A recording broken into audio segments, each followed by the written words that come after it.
Hi అండి, welcome back. ఈరోజైతే మా బావగారు వాళ్ళ బాబుది సెకండ్ బర్త్డే. మేము ఇక్కడైతే షార్క్ థీమ్ చేసుకున్నాము. సో వెనక మళ్ళీ మీరు బ్యానర్లో చూసుకోవచ్చు. అండ్ కేక్ కూడా మేము షార్క్ థీమే తీసుకున్నాము. White and yellow colour theme తీసుకున్నాం. చుట్టుపక్కల ఉన్న పిల్లలు అయితే అందరూ వచ్చి బర్త్డే అయితే మంచిగా సెలబ్రేషన్ అయితే అయిపోయింది.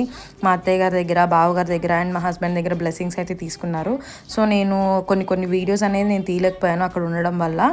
సో నాకు దొరికిన వీడియోస్ అన్నీ నేనైతే ఇక్కడ అప్లోడ్ చేస్తున్నా. వాడైతే ఇట్లా ఆ బ్లెస్సింగ్స్ అన్ని తీసుకొని మాజా కూడా తీసుకొని వచ్చినాడు. వాళ్ళ చిన్నాన్న మాత్రం ఆయన గారి కార్ అయితే కొనిచ్చారు. సో వాడికి కార్ బాగా నచ్చింది. ఓపెన్ చేసిన నెక్స్ట్ సెకండ్ నుంచి మొత్తం అయితే ఫుల్ ఇల్లంతా తిప్పేస్తూనే ఉన్నాడు అనమాట. ఆ కార్ కనిపించకపోతే కార్ అని చెప్పి ఏడవడం కూడా స్టార్ట్ చేస్తున్నాడు. సో ఓడబీగంగానే వాడికి నచ్చినట్టుంది, మంచిగా అయితే ఆడుకున్నాడు. సో అండ్ మేము కొన్ని ఫోటోషూట్స్ కూడా అన్నీ దిగాము. ఆ ఫొటోస్ అవన్నీ నేను నెక్స్ట్ వీడియోలో ఎప్పుడైనా అప్లోడ్ చేస్తాను. చూడండి, కార్ తీసుకోగానే గబుక్మని వెళ్ళిపోతున్నాడు. సో ఇలా అయితే మా ఇంట్లో చిన్న అబ్బాయిది బర్త్డే ఇలా అయిపోయింది. హోప్ఫుల్లీ అందరికీ నచ్చింది అనుకున్నా. Please like, share and subscribe to YouTube channel.